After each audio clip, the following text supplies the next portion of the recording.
13h, le journal sur RTI1. Madame, monsieur, bonjour. Voyons ensemble le sommaire de cette édition. Des réflexions stratégiques sur l'érosion côtière. Une conférence de stratégie est ouverte sur les enjeux du réchauffement climatique et ses conséquences sur le littoral ivoirien, particulièrement sur la vulnérabilité des infrastructures et des communautés installées. Démarre ce lundi 21 juin le concours direct d'entrée à l'école de magistrature. 1150 postulants sont soumis jusqu'au 25 juillet prochain aux épreuves écrites à l'Institut national de formation judiciaire. Et puis les Européens indexés par l'Iran sur les accords du programme nucléaire iranien, accord signé en 2015. Téhéran accuse l'UE de ne pas avoir respecté ses engagements sur la levée progressive des sanctions. Réchauffement climatique et érosion côtière, deux fléaux de ce siècle qui menacent l'avenir des villes et villages situés sur le littoral ivoirien. Le débat est ouvert sur le sujet pour protéger durablement. Des réflexions approfondies, rétrospectives et prospectives autour de la stratégie nationale de lutte contre les effets du réchauffement climatique sur le littoral de Côte d'Ivoire. Mahama Traoré nous en dit plus. Long de près de 600 km, le littoral ivoirien est aujourd'hui menacé par l'avancée de la mer, de 1 à 3 mètres par an selon les chiffres officiels. d'Asseni Mafia à Tabou, en passant par Grand Bassam, Jacquesville et Grand Laou, le phénomène trouble le sommeil des populations. La grande ville de Jacquesville même est impactée. Donc déjà, ces villages-là qui sont au bord de la côtière, si on met des digues, je pense que ça peut aider nos villages-là à une sécurisation totale. L'urgence d'agir, mais de manière cohérente et efficace, motive le Bureau national de la prospective et de la veille stratégique à organiser une conférence. Elle a réuni autorités compétentes, villes concernées et partenaires techniques et financiers. Nous sommes à la fois un éveilleur de conscience par la veille que nous faisons, mais aussi nous pouvons proposer des actions pour aider les politiques publiques à prendre des décisions.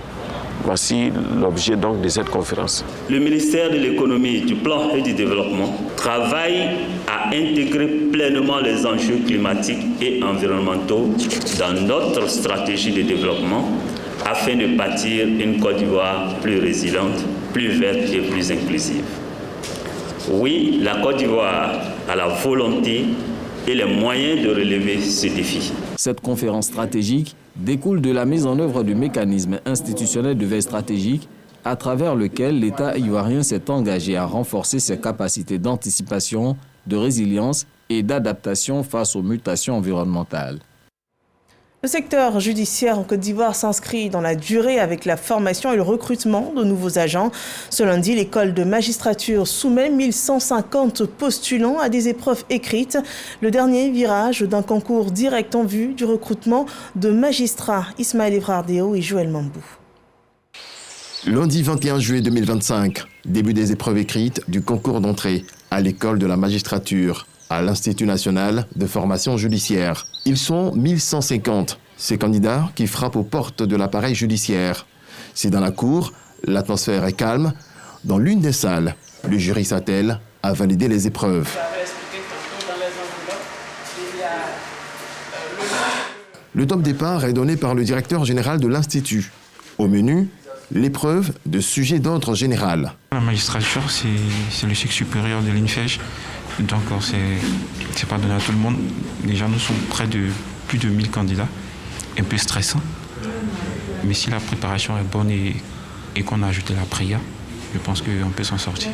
Pour le premier responsable de l'Institut national de formation judiciaire, ces sessions d'accès à l'école de magistrature s'inscrivent dans la volonté du gouvernement à renforcer ce secteur de la juridiction. Ceux qui s'étaient inscrits pour le concours de la magistrature au cours de cette année étaient 2824. Et il y a eu un premier tri qui a donné 1150 candidats, qui sont ceux-là qui sont en train de composer actuellement. Nous avons décidé de crédibiliser davantage et de sécuriser davantage les épreuves à travers les copies et les intercalaires de composition en mettant un sticker sur chaque copie, sur chaque intercalaire, afin d'éviter toute fraude ou toute chose qui pourrait entacher un tant soit peu la crédibilité de ce concours. Débuté ce 21 juillet, les épreuves écrites d'accès à l'école de la magistrature prendront fin le vendredi 25 juillet 2025. Dans le secteur de l'éducation nationale, on ne parle plus d'examen et de composition. Place à présent au podium de l'excellence. Et dans ce reportage, vous verrez 2 distinctions majeures. Le prix Félix Houphouët-Boigny pour la recherche de l'excellence et le prix Kogis Ofoumou mettent à l'honneur les meilleurs apprenants du pays sous l'impulsion du Conseil ivoirien de la jeunesse.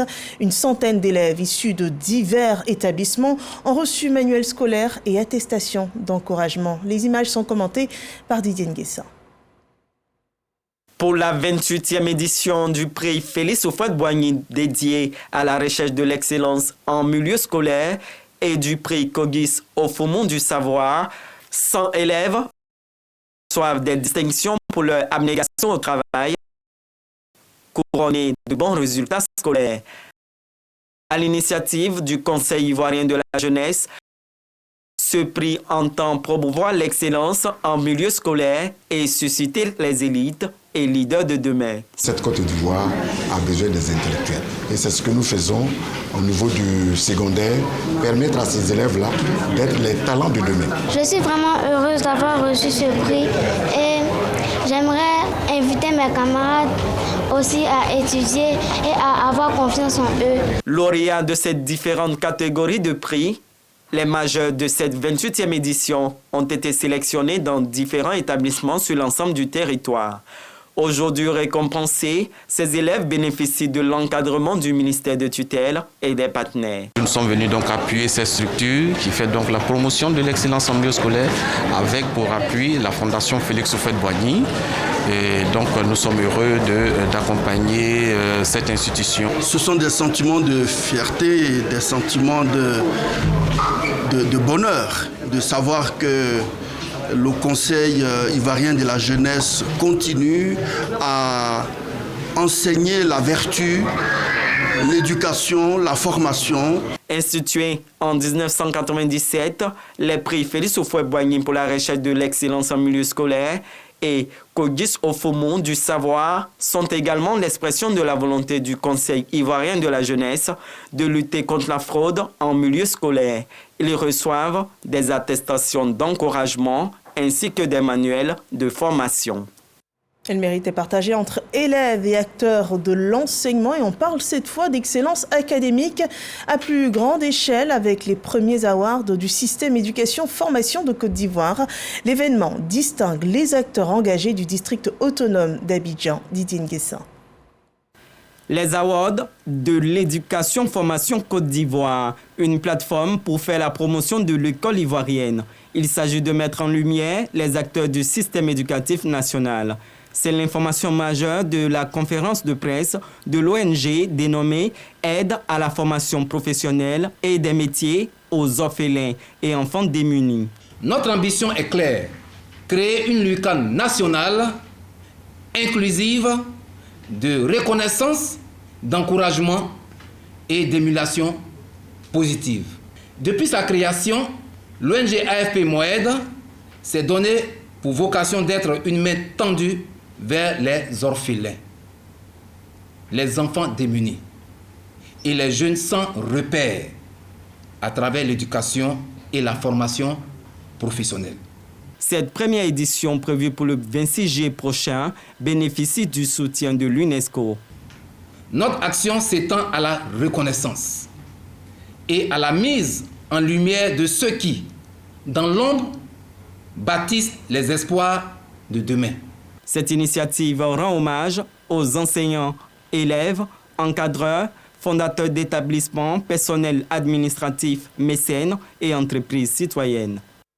Dans la ville de Bouaké, le recrutement des internes en médecine est ouvert. Un concours sélectif de 320 candidats qui se mesurent pour décrocher une affectation en tant qu'interne dans les centres hospitaliers universitaires, les CHU, les instituts spécialisés, les hôpitaux de Côte d'Ivoire pour une formation pratique aux côtés de médecins expérimentés, une formation nécessaire au parcours de l'étudiant en médecine, Laure Goretti et Soro Corona. Lancement du concours national internat en médecine session 2024-2025 à l'université Alassane Ouattara. Ce sont 320 candidats issus des UFR, des sciences médicales de l'université Alassane Ouattara et de l'université Félix Houphouët-Boigny qui composent. J'ai décidé de participer au concours national d'internat pour devenir professeur en médecine plus tard. J'essaie d'embrasser une carrière universitaire et de devenir professeur en neurochirurgie. Recruter et former des professionnels qualifiés pour renforcer davantage le système de santé. C'est l'objectif de ce concours sélectif. Au départ, c'était un concours qui se faisait dans chaque faculté, mais la réforme a voulu qu'un seul concours national se passe et qu'il réunisse tous les acteurs de la médecine et secondairement tous les acteurs de la pharmacie. Ce concours qui est national voit son lancement officiel aujourd'hui. Ici, nous lançons médecine et d'ici quelques jours, nous lancerons pharmacie. Un concours ouvert aux étudiants en sciences de la santé en fin de cycle. C'est eux qui sont autorisés à présenter le concours. Sinon, quand vous êtes déjà médecin, vous n'êtes plus éligible au concours d'internat. Et c'est un concours qui est très sélectif. Lorsque vous réussissez à ce concours, la voie de la carrière universitaire, c'est-à-dire devenir enseignant, cette voie vous est ouverte. Les épreuves se tiennent du 1er au 3 juillet 2025. Celles de la pharmacie se tiendront du 8 au 12 juillet à l'UFR, la pharmacie de l'université Félix Houphouët-Boigny. Voilà des étudiants en médecine qui feront leur pratique d'internat dans le système sanitaire de notre pays qui est soutenu par des organisations dont le Rotary Club qui accompagne le système sanitaire en Côte d'Ivoire. Outre le secteur de la santé, des actions significatives sont également répertoriées dans la lutte contre la pauvreté, l'autonomisation des femmes et même la promotion de la paix. Le parcours engagé et l'impact de cette association ont été présentés aux rédactions de Fraternité Matin, une vision humaniste du développement, des actions bénévoles, mais surtout un leadership citoyen promu. Suivons ce récit de Didier Nguessan. L'invité des rédactions, cette lucane du groupe de presse Fraternité Matin reçoit Aboubakar Ouattara, gouverneur du district 9101 du Rotary International. Acteur majeur de la lutte contre la poliomyélite depuis une quarantaine d'années, le Club Service a contribué à faire reculer cette maladie invalidante. De même, le Rotary travaille à promouvoir la paix dans le monde. Ce sont presque 3 milliards de dollars qui ont été investis depuis cette période à date pour l'éradication donc de la polio. C'est plusieurs milliards d'enfants qui ont été vaccinés au cours de ces années-là. Les textes fondateurs de l'ONU ont pour partie été écrits par les Rotary. Et à date, le Rotary est membre observateur de l'ONU, toujours pour accompagner donc cette organisation constituée d'États sur les questions de paix. L'invité a égrené les 7 causes prioritaires du Club Service, que sont la paix et le règlement des conflits, la santé de la mère et de l'enfant, le traitement des maladies comme la polio, l'éducation et l'alphabétisation, le développement économique et local, l'eau, l'assainissement et l'environnement. Le directeur général de Fraternité Matin salue ces actions du Rotary en vue de faire reculer la pauvreté dans le monde. Le Rotary International existe en Côte d'Ivoire depuis bientôt 70 ans. L'RTI, partenaire du groupe Fraternité Matin, a aussi ouvert les portes de sa rédaction à une dizaine de directeurs d'agences de l'IPS Ségrae, une visite pédagogique qui s'inscrit dans la trame d'une formation média training, une conférence de rédaction, visite des studios et découverte de la régie, une plongée au cœur des coulisses des JT de RTI 1. Locénie Cissé, Éric Goré et Ulrika Dangon nous parlent de cette visite. La rédaction de RTI 1 surprise par des responsables de l'IPS Ségrae venus s'imprégner de la réalité quotidienne de ces journalistes, reporters et présentateurs. La conférence de rédaction est un exercice qui consiste à élaborer le conducteur du journal télévisé. C'est aussi un cadre d'échange et de débat, une découverte pour les hôtes du jour. L'objectif de cette immersion de l'IPS Ségrayeux à la rédaction de RTI 1 s'inscrit dans le cadre d'une séance de formation en média training. Nous sommes là dans le cadre de cette formation de média training afin d'aider chacun des responsables de notre institution à élever leur niveau en termes de communication vis-à-vis de l'ensemble des médias, tout type, qui pourraient nous emmener à nous exprimer au nom de notre institution. J'ai appris par exemple que les sujets d'actualité faisaient l'objet de débats. Voilà, les choix étaient faits en fonction de la sensibilité de tout le monde, sur proposition des personnes, avec le directeur évidemment qui a le mot de la fin. Mais cette manière de faire m'a beaucoup plu. Cette méthodologie de travail de ces journalistes de RTI 1 met en lumière le professionnalisme et la rigueur. Les visiteurs sont séduits. Ça fait 45 ans que je fais ce métier-là. J'ai participé à beaucoup de conférences de rédaction dans ma vie. J'ai été excessivement surpris par l'humilité et la simplicité à la fois des présentateurs, des chefs de service et des journalistes. J'ai rarement vu ça dans une rédaction. Donc je dis bravo à la RTI. Cette conférence de rédaction de RTI 1 a duré 1 heure. Elle s'est achevée dans une bonne ambiance, montrant aux visiteurs un autre égard de ce qu'est la rédaction de la chaîne du service public. Et voilà l'envers du décor de nos journaux télévisés. Dans les coulisses de création artistique, on a du fil et des perles. Je vous propose à présent de découvrir une talentueuse créatrice. À 26 ans, Fatim fait de sa passion de perles enfilées un commerce à succès. Et depuis 3 ans, elle façonne patiemment des sacs faits main et des créations qui franchissent peu à peu les frontières de la Côte d'Ivoire. Une jeune femme bien déterminée que nous présentent Marina Manzan et Sephora Zegui.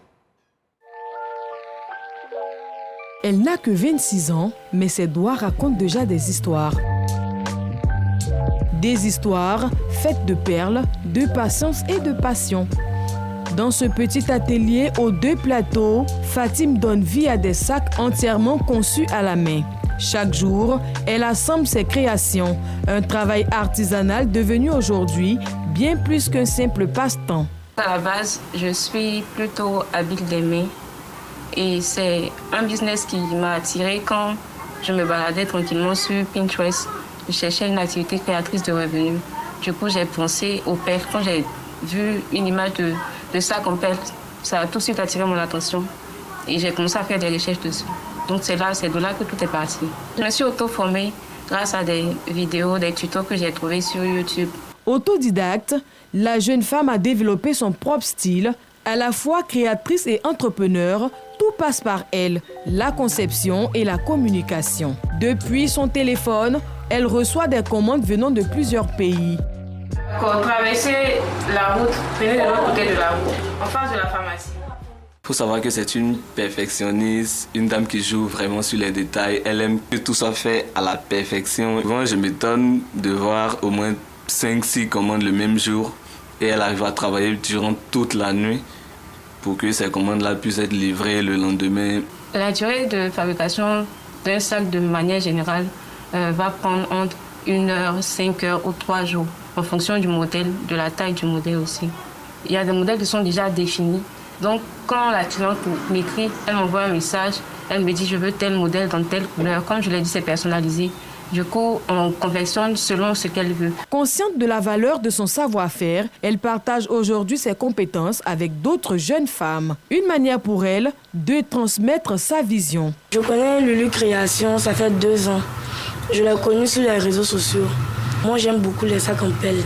Donc c'est comme ça que je l'ai contactée sur les réseaux et puis j'ai commencé à acheter des sacs avec elle. Au-delà de ses créations, Fatim façonne ses rêves. Je pense que par la grâce de Dieu, j'irai à d'autres niveaux, je vais atteindre d'autres dimensions, comme on le dit. Et d'être le leader sur le marché artisanal. Des perles, des idées et une bonne dose de détermination, Fatim transforme le simple en beau et le beau en espoir. Et voilà, du talent et des ambitions, la recette d'une success story. Et des femmes qui se démarquent, on en voit davantage avec nos reporters qui se sont rendus jusqu'à Thiébissou, où siègent les femmes qui portent le secteur du vivrier de Aouguanou à Laou. Ces femmes uniques contre la pauvreté désignent une représentante pour des actions plus coordonnées. Charles Tatou. Les femmes rurales du vivrier mobilisées pour l'installation officielle de la nouvelle présidente de leur association. Nous sommes à Aougnassou, département de Thiébissou, région du Bélier. Ici, le manioc et les maraîchers sont les principales sources de revenus.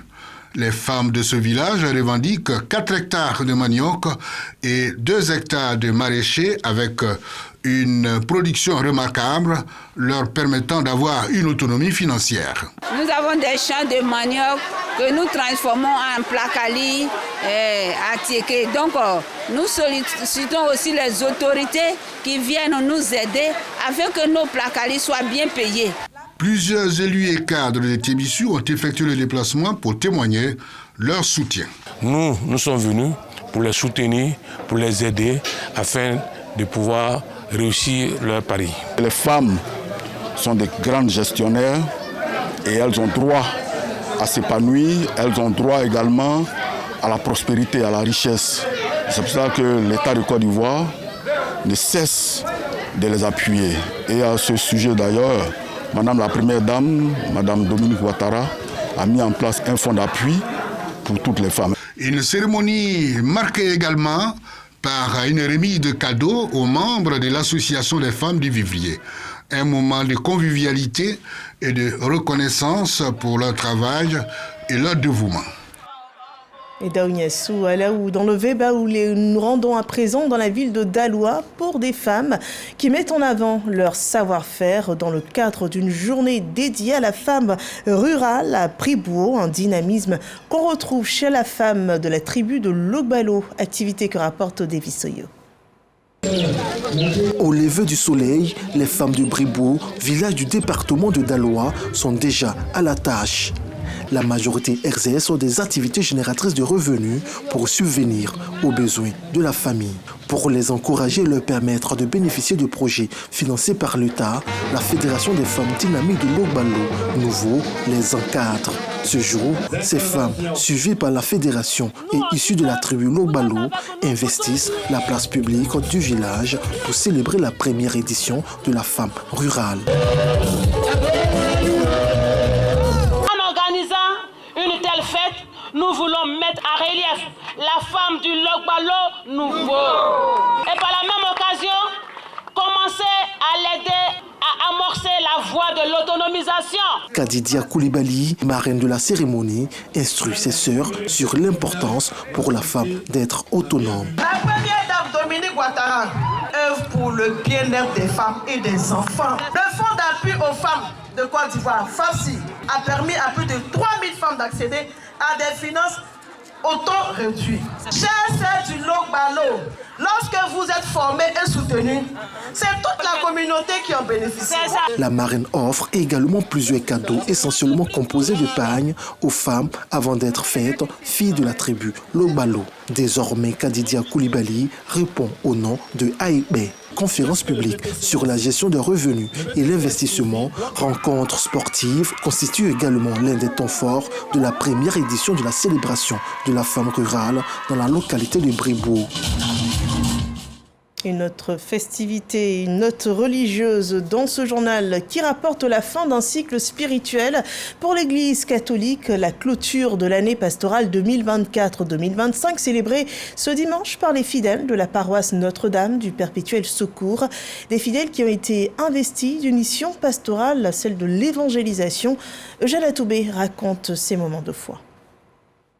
La célébration de l'Eucharistie de ce 16e dimanche ordinaire en l'église Notre-Dame du Perpétuel Secours de Trècheville, marquant la clôture de l'année pastorale, a mis en lumière une église famille où les fidèles, portés par un élan de synodalité, réitèrent leur engagement à toujours suivre le Christ.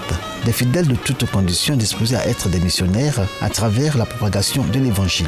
Et dans cette dynamique, le Père curé invite les cadres catholiques de sa paroisse à élaborer une stratégie idoine qui réponde à toutes les attentes. Le premier des défis, c'était d'abord asseoir notre bureau, le bureau du conseil diocésain.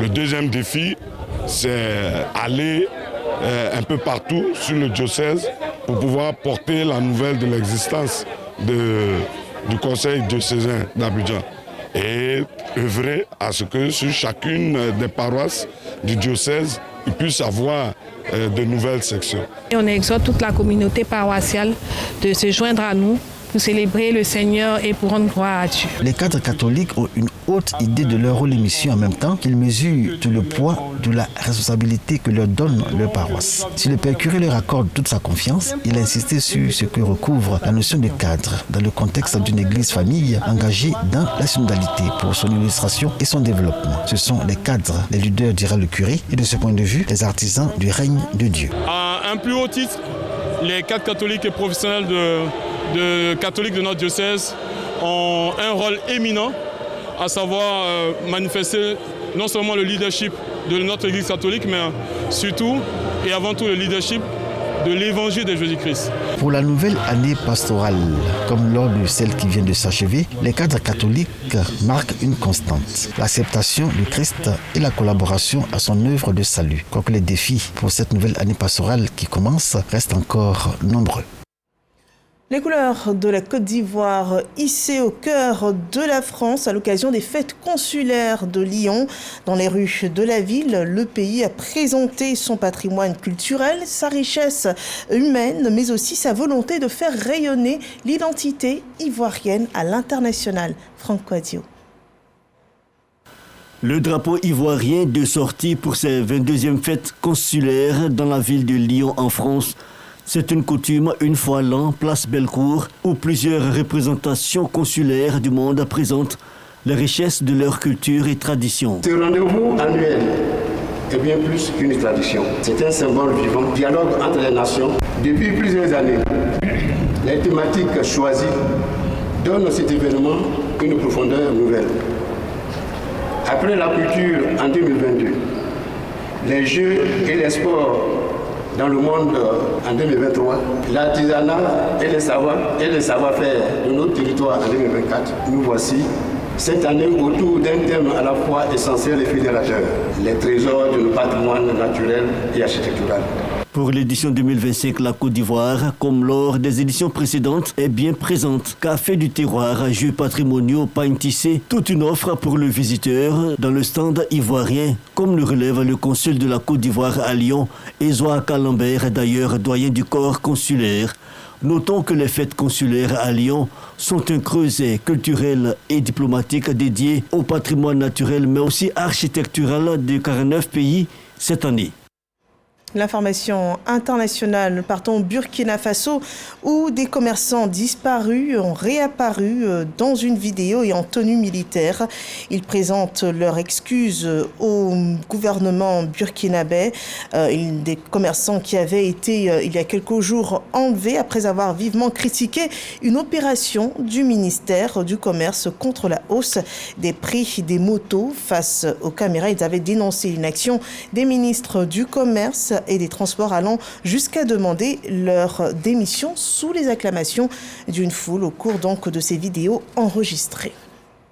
Autre point marquant de l'actualité de cette journée, ce sont ces accusations de l'Iran contre les Européens. L'Iran pointe la responsabilité des Européens dans le programme nucléaire iranien. À quelques jours donc de nouvelles discussions prévues à Istanbul. L'Iran accuse la France, l'Allemagne et le Royaume-Uni de n'avoir pas respecté leur engagement dans l'accord signé en 2015.